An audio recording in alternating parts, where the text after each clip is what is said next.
من در کار میکنم در یک شاورما کافه. خیر یک انسان نوشیدگی پیون اومده چیزش رو فراموش کرد کامپلکت. خیر تسمه کشیلوک سونک هم خیلی چیز شدگی نبود نو همون آدم همون نیفتیم خیلی کوفتیم نیفتیم یک ماه میشه هم چیزش همین جا موندگیه. من میتونم همون چیزا استفاده کنم یا که اگون شناس اومدیم یا که اگون چیکار کنم همون چیزا نوان نمیشن موسر دپارتمنت اسراف میشه.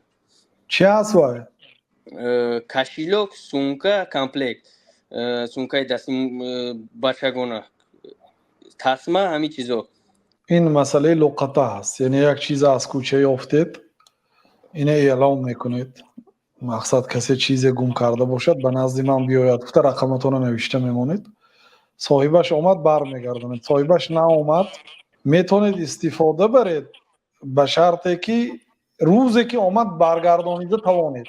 یک سال اعلام میکنید اگر نه اومد مال شما هست، لیکن تا آخری عمرتون اومد برمیگردونید، نه اومد اما از آن اگر